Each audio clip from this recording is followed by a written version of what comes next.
Hello and welcome to another episode of Open Studio. I'm your host, Martina Flor, and in this show I share strategies and tactics that you can use to propel your career as a lettering artist or illustrator.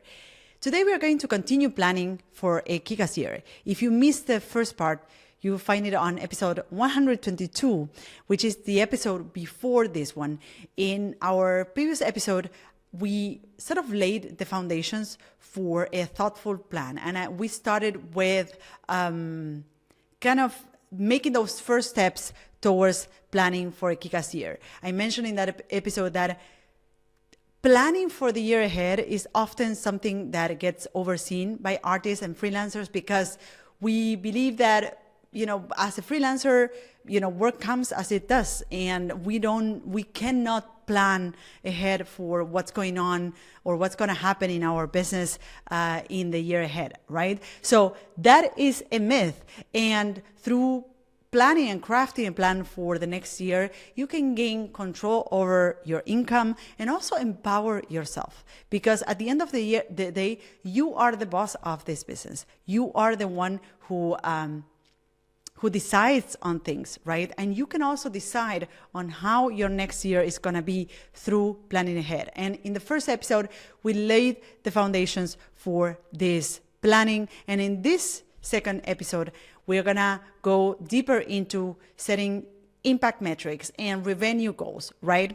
Now, just to recap what we did in part number 1, which is episode 122. First, I invited you to download the checklist for planning for a kick-ass year. This is the checklist that I use to stay on track when I'm planning for the year ahead. You can download it on martinaflor.com/plan. And I really recommend you to go onto the planning day with that checklist. Because as I mentioned before in the previous episode, as creatives, we want to do so many stuff. We have so many ideas, and it's so easy to go off track with our plan of planning for a kick-ass year. So having that checklist next to you when planning, when choosing that date, and when sitting down to plan your year ahead is going to be really helpful, right? So you can go ahead and download it on martinaflor.com/plan. It's completely for free and is for you to keep and to use it for the years to come. So in the part number 2 of this planning process, which is the one I use nowadays, we set the stage for the planning, right? First, we collected all the information, we collected all of the insights that we gained through a year of work, right? So we went ahead and collected, what were our income sources and what were our sources of leads, and how did clients contact us, and how did they hear about us, right? So we went ahead and we collected, or I guided you through the process of collecting all that information. I also highlighted the importance of planning only for the next 12 months, right?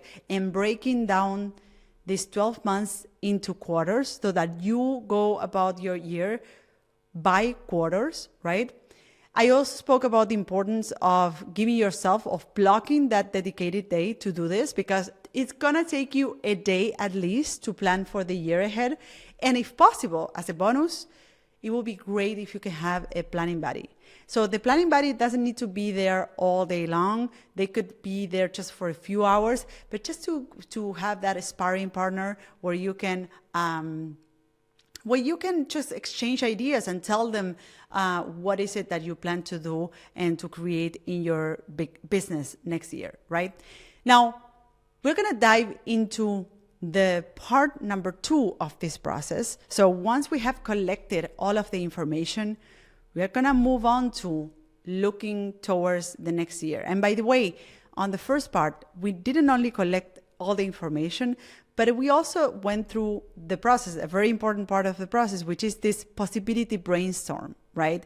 We went through the exercise of thinking ahead. What are the things that we can do next year that are fun, generate revenue, and allow us to make an impact with our work, right? So we sort of brainstorm all the things that are possible for us inside our business and as creatives, but also we identify those that can help us, that are instrumental to do the work we love, make an income, and also make an impact, right? Now, we're going to dive now into the heart of your plan, which is impact goals. So what are impact goals? Impact goals are those that really have an impact on the world, but also on the bottom line of your business, right?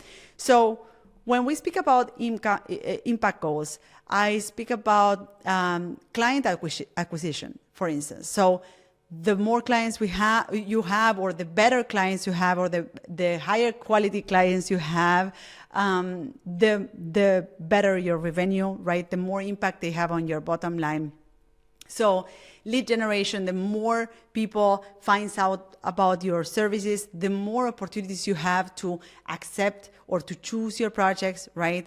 And that has an impact on your bottom line, right? Now, this could apply to a lot of other things. So there's a bunch of metrics that you can take into account. And I'm gonna list some of the things or some of the impact goals that I have into account when planning for the year ahead.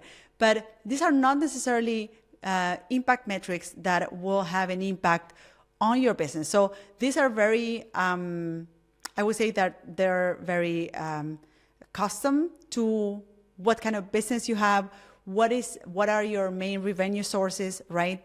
But some of the impact metrics that you can have into account are, first, client base or client acquisition, right?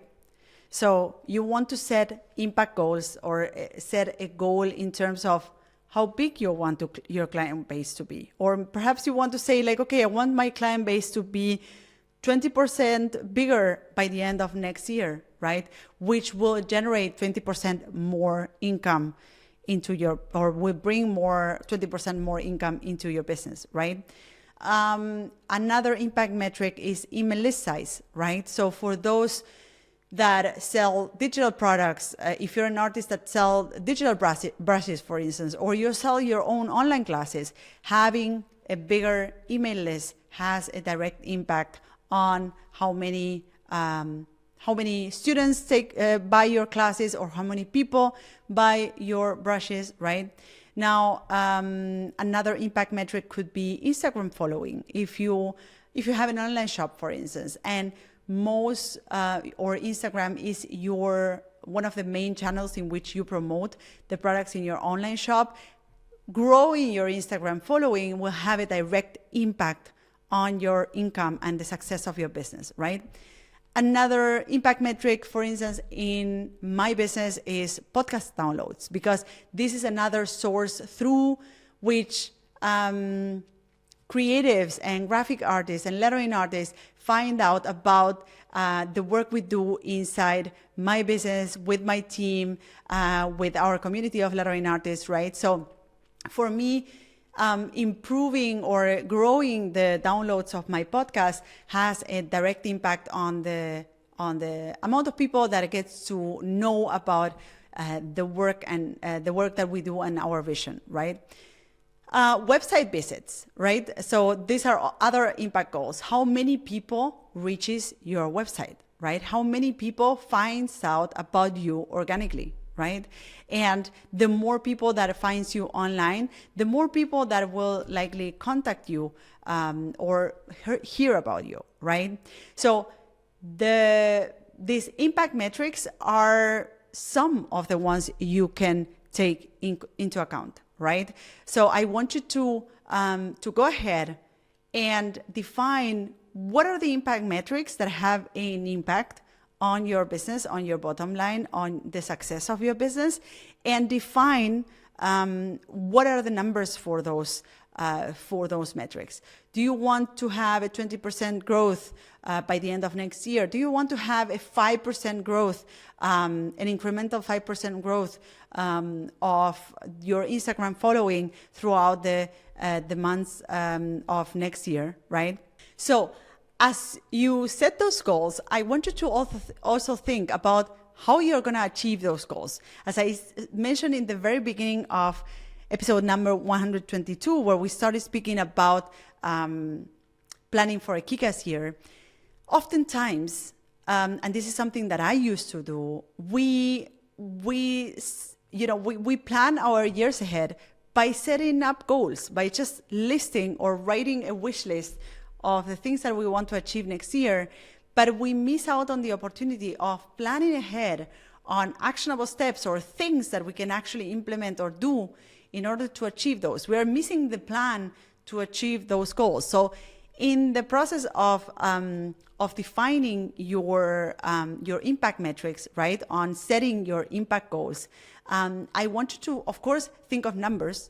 Think of, okay, I want to achieve that amount of, or I want to grow my client base by that percentage, or I want to grow my Instagram following by that percentage. But at the same time, I want you to think of the ways in which you're going to achieve that. So, for instance, let's take lead generation or client acquisition, right? You may want to think, what ongoing activities bring in consistent clients, right? What are the things that you are doing now or you have done throughout the year that are bringing in consistent clients? And if one of your goals or your impact metrics is growing your client base, then you will want to do more of that, or to really consciously implement a plan to do more of those ongoing activities that bring in consistent clients, right? What other strategies do you want to incorporate? You know, besides all those things that are working, what other things are you willing to try out?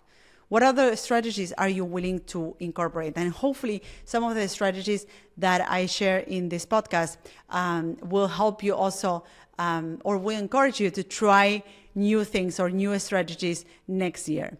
Another thing you can think of is which projects and actions attract the most clients. And we are speaking here about client acquisition, right? Or lead generation, right? So which projects and actions attract the most clients for my business, right? So again, what ongoing activities bring in consistent clients? What other strategies do I want to incorporate? What are the things I want to try new? And which projects and actions attract the most clients, right? So for each impact metric, I want you to think not only about or set those goals, but also think about, you know, how you're gonna achieve that goal, right? Because if you set that goal and you don't make a plan on how you're gonna achieve that, then it's just a wish and not something that you could actually achieve, right? And you can do this with every metric. So for instance, what are some of, if one of your metrics is growing your social media following, you can ask yourself, what are the social media posts that have had the most engagement, right? So this is just one of the questions that you can make. And then once you identify those, you can do more of that next year, right? Whatever works, do more of that, right? And this is what I'm inviting you to do in this step of the exercise. Not only setting up goals, but also deciding or understanding what are the things that are going to bring those results, right? So I want to give you a pro hint here, which is make your impact metrics or your impact metrics goals a bit challenging, right? So they should feel a little bit like a stretch for you, but also make you excited about that possibility, right? They shouldn't feel like super overwhelming and super undoable, because starting the year with the mindset of like, I'm not going to achieve those crazy goals that I set for myself is not productive. So I want you to set realistic goals, but at the same time, goals that really have you looking forward to for the future, for that challenge, right? Something that feels a little bit like out of your comfort zone, right? So when I set impact metrics, I like to think like, okay, imagine if next year I would be able to work for this amount of students, right? So for instance, imagine if next year when I open registrations for the lettering seminar, there would be another additional 1,000 students joining the program, right? And this is what has me looking into the future, like the possibility of something happening, which is not crazy, but is really like something you look forward to, right? And so something that you look forward to achieve, right? So next you want to set revenue goals. And when you set revenue goals, or before you set revenue goals, I want you to first think about something that many people, many freelancers, even many people that go into business, they never think about, which is how much money do you need to sustain your lifestyle? How much money do you need to pay for your ideal life, right? Because oftentimes we set these revenue goals like, I want to make $100,000 per year. I want to make $1 million, right? But, doing all the effort of achieving those goals, or going through all the effort of achieving your goals, makes only sense when those goals are aligned with the kind of life you want to have, right? Now, if you want to, if to sustain your lifestyle, you only need $30,000, let's say $30,000, and you are working your ass off to make $1 million in your business, then why are you going through all this hassle if you only need to make $30,000 per year, right? So I hope I made a point here, but I think it's very important for you to think first, before you set the revenue goal, to think first, what is the life that I want? What does a perfect life look for me, right? And how much money do I need to sustain that perfect life? And once you set that first goal, then you can set your revenue goals, a revenue goal that will sustain that life. Because otherwise you're just, the revenue goal is just such a random number, right? So I want you to set your revenue goals in relation to the life you want to support, to the lifestyle you want to support, right? Once you set your revenue goal, I want you to work backwards. So let's say that you set a revenue goal of $100,000, right? If you're in Europe, you want to set a revenue goal of 100,000 euros, right? Now consider, so in that, let's put that into a Google Sheet, right?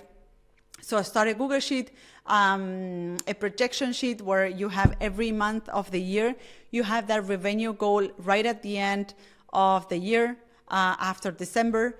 And I want you to then work backwards to see what are the things, or what are the income possibilities that you have to achieve that goal, right? So I want you to, in that sheet, I want you to include your income streams, right? Your different revenue sources. I want you to include possible new projects that you're gonna launch, so that you can achieve that goal, right? I want you to include how many clients or commissions of a certain amount of money do you need to land in order to achieve that goal, right? I want you to consider client work, passive income, if you have a shop, the income that may come through your online shop. If you want to optimize the income of your online shop, for instance, if you're going to run certain promotions throughout the year, let's say I'm going to run a promotion during Valentine's Day, and I'm going to run a promotion during Black Friday, and a summer promotion, so that I can create these peaks of income, right? So I want you to first set your revenue goal, and then work backwards, including all of your different revenue sources. And if that's not enough, what are the things that you're going to start or launch so that you can achieve that goal, right? So you want to make sure that you put all of this in one single sheet, right? Projection sheet, right? And that you have it really accessible every day so that you can review it weekly, right? So that you can always have in front of you that plan that you laid to achieve your income goals, right? Now, the next step is to bust out your calendar, to put all these ideas, all these plans onto a calendar, right? You want to translate all of these insights and all of these goals into a calendar, because this is where magic happens. This is where you get to see, okay, when is this gonna happen? When I need to start preparing for this, right? So when you put all your plans or your possible projects inside the calendar, you will want to also not only plan for the day in which the project is launched or when a certain project is finished, but also you want to plan for the production time and for the launch or the marketing of that certain thing that you launched, right? So in your calendar, I want you to go ahead and schedule vacations and holidays. This is the number one thing I do. And it's funny because, of course, this is not something I've always done. I started doing this around 4 years ago.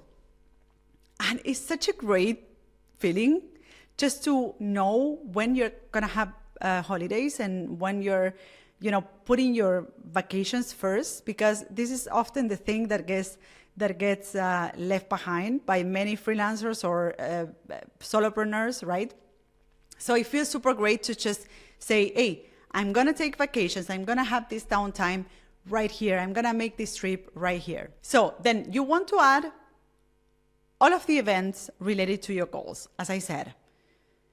Some client acquisition activities that you're going to make if you're going to go to congresses or conferences, or if you're going to do a certain promotion, if you're going to launch a certain product or income stream. I want you to write down those in the calendar, right? As I mentioned before, you also want to allocate time for the creation phases, right? Because when you launch a certain thing, let's say that you launch a digital product, right? This will require work before, during, and after that launch, right? So I want you to also include those production, post-production, launch, maintenance phases. All of that should be in your calendar. And you also want to factor in not only vacations and holidays, but you also want to factor in downtime. So if you want to take certain breaks, or you want to, you decided not to work on Fridays next year. So I want you to factor that into your calendar. And also, if you want to do ongoing training or coaching, I want you to also factor that onto your calendar, right? Now, putting all the planning into the calendar really ensures that the planning not just aspirational, but also actionable, right?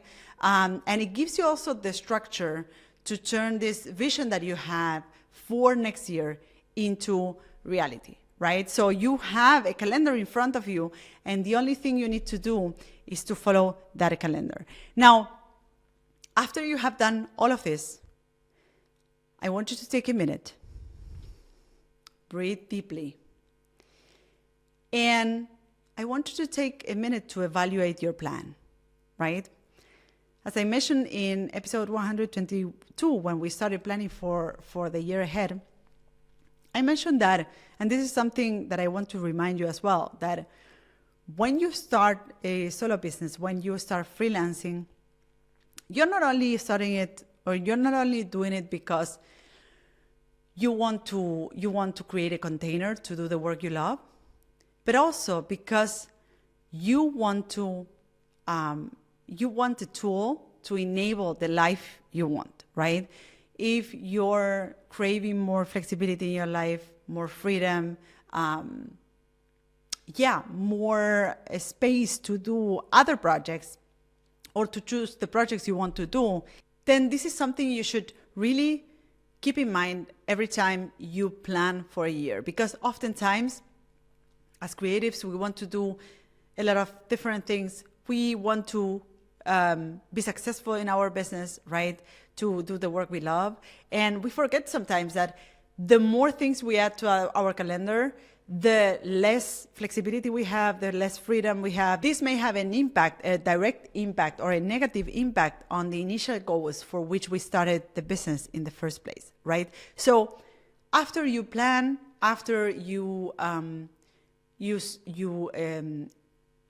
prepare your calendar for the next year, I want you to take a minute and evaluate whether your plan aligns with your non-negotiables, whether your non-negotiables will continue to be non-negotiables or you will have to run over those. Does it look exciting to you, this plan that you have created for yourself? Is it overwhelming, or does it feel like something that you could achieve and do it at your pace and having still the freedom or whatever it is, the goals that you had initially when you started your business, right?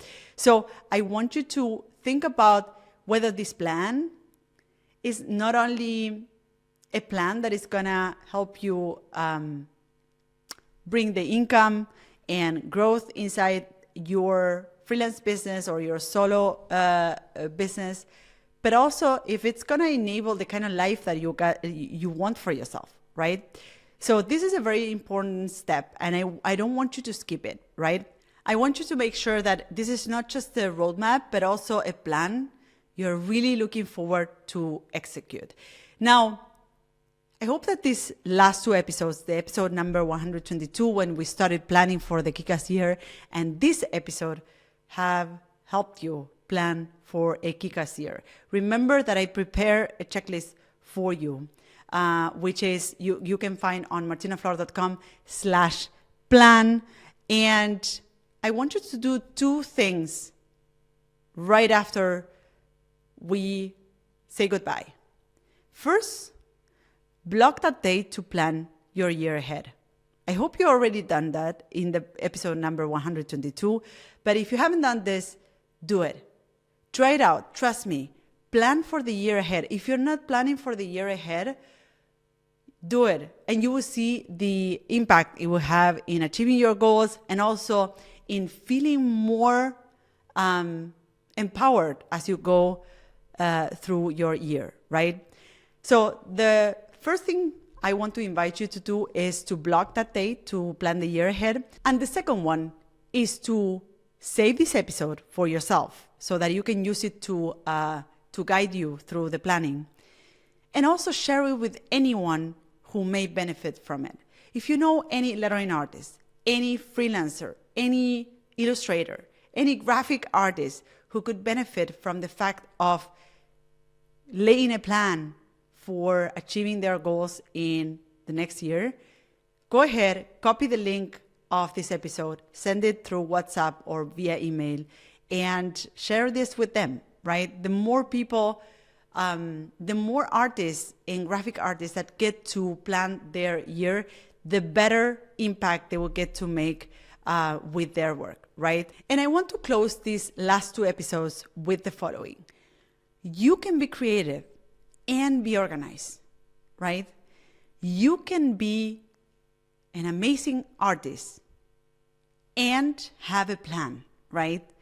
They're not excluding from one another, right? Don't buy into the chaotic artist myth, because by planning ahead, you can achieve so much more, right? And feel much more in control of what you do.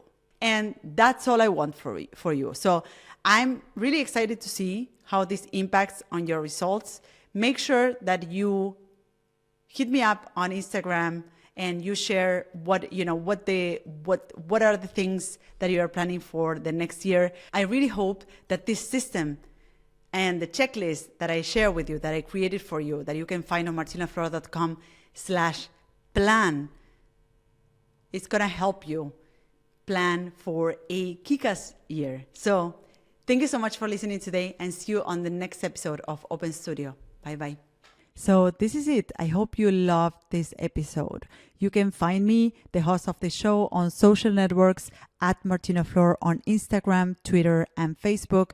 If you have a question or comments, go to martinaflor.com/podcast, where you can see previous episodes, find show notes, and send voice memos with your comments and questions. You can also watch these episodes on YouTube. Just go to martinaflor.com/YouTube to find them. You can, of course, listen to all our episodes on your favorite podcast platform. If you loved this episode, subscribe to this podcast. And if you leave us a review, it will help others find us. Thank you all for listening, and see you in the next episode of Martina Flor's Open Studio. Bye-bye.